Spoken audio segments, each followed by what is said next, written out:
संयुक्त सेवा समिति द्वारा शहर में निकाला गया ज्ञापन यात्रा। गोमती मित्र मंडल परिवार के नेतृत्व में हुआ कार्यक्रम। संयुक्त सेवा समिति के तत्वाधान और गोमती मित्र मंडल समिति के नेतृत्व में जनपद के तमाम सामाजिक संगठनों ने गोमती की दुर्दशा से व्यथित होकर प्रदेश के मुख्यमंत्री को संबोधित ज्ञापन जनपद के जिलाधिकारी को सौंपा।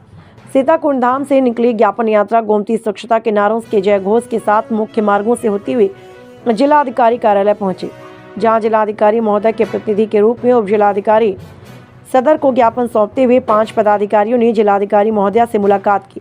संयुक्त सेवा समिति के संयोजक डॉक्टर सुधाकर सिंह ने कहा, अब सब्र का बांध फूट रहा है, कागजों के अलावा धरातल पर कुछ भी नहीं हो रहा। गोमती मित्र मंडल के प्रदेश अध्यक्ष मदन सिंह ने स्पष्ट शब्दों में कहा, यदि 15 दिनों में शासन या प्रशासन की ओर से कुछ ठोस कार्य नहीं दिखता तो धरना प्रदर्शन अनशन के लिए मजबूर होना पड़ेगा। Bureau report, TV India 18। इसको रोकने के लिए क्या पहल की गई है? सारे मीडिया के बंधु, आप सब जानते हो कि पिछले 12 वर्षों से लगातार माँ गोमती को बचाने का प्रयास किया जा रहा है कि कम से कम सुल्तानपुर में आदि गंगा माँ गोमती अविरल रूप से बहें। हम लोगों को जैसे नदी मिली थी, कम से कम उस रूप में तो हम लोग अपने अगली पीढ़ी को दे जा सकें। इसलिए 12 अप्रैल 2012 को हम लोगों ने संकल्प लिया था कि आदि गंगा माँ गोमती को स्वच्छ करना है। उन्हें बनाने का जो भी प्रयास होगा वो हम करेंगे। लेकिन दुर्भाग्य देखिए कि 12 साल की तपस्या के बावजूद न तो जिला प्रशासन उस पर कोई काम करने जा रहा है, न तो शासन कर रहा है। मजबूर होकर के हम लोगों को आंदोलन का रास्ता अख्तियार करना पड़ रहा है।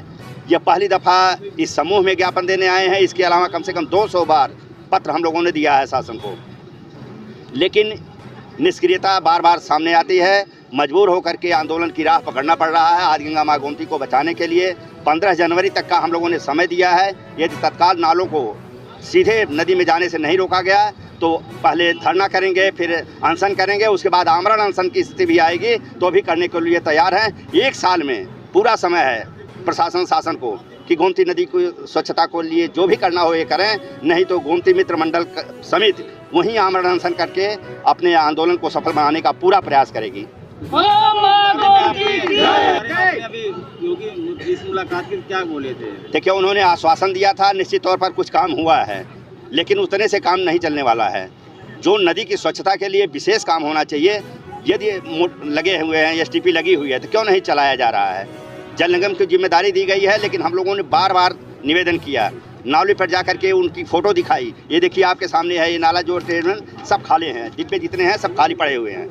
एक भी नाले पर जो रोक करके उनको रोका जाता है वो रोकने की व्यवस्था नहीं बनी है। सुल्तानपुर में प्रभारी मंत्री ओम प्रकाश राजभर जी आए थे, उस समय भी सीताकुंड घाट पर नालियों की सफाई की गई थी, आपको याद होगा।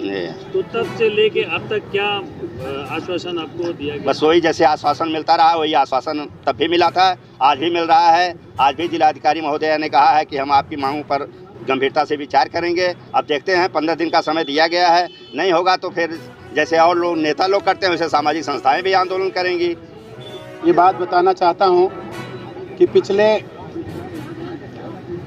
6 डीएम को मैं ऑलरेडी ज्ञापन दे चुका हूँ इस बात का, और हमको बार बार आश्वासन मिला कि ये नदी में जाने वाले नाले बंद हो जाएंगे। 90% नदी की जो प्रॉब्लम है नाले के नाते है। इवन जो आपके घर से या टॉयलेट का पानी निकलता है वो भी डायरेक्ट उसमें जा रहा है। जो कुछ भी कूड़ा करकट है सब नदी में जा रहा है। हमने नदी को नाले का रूप दे दिया। नदी हमारी इतनी दूषित हो गई कि नदी के 500 मीटर के किनारे के एरिया में बोरिंग कराना भी अब मना हो गया है, क्योंकि उससे इसमें जो केमिकल आ रहे हैं उसके नाते बच्चों में अपंगता होने का डर है। चाहे वो आर्सेनिक के रूप में हो, चाहे और लिथियम हो, तमाम और केमिकल आ रहे हैं। बाकी जो इन्फेक्शन है उनकी बात छोड़िए। तो आप ये सोचें कि हम कुछ कर नहीं पा रहे हैं। हमने जन जागरण के लिए यहाँ पे घाट के किनारे आरती का आयोजन रखा कि जन जागरण होगा, लोगों को समझाएंगे ना जाएं। वो बहुत कुछ काम तक हमारा हो गया, लेकिन दूसरा जो काम हमारा प्रशासन के माध्यम से होना था कि वहाँ पे नालों को रोकने की व्यवस्था बनाएं। उसके लिए सब पे सेंट्रलाइन भी बन गई है, सब पे जनरेटर भी लगा है, सारी व्यवस्थाएं हैं। लेकिन दुर्भाग्य है कि लायबिलिटी ना लेने के नाते वो सब चीज़ें सीधे जा रही हैं, और मुझे नहीं समझ में आता कि हम लोग किससे करें शिकायत करें।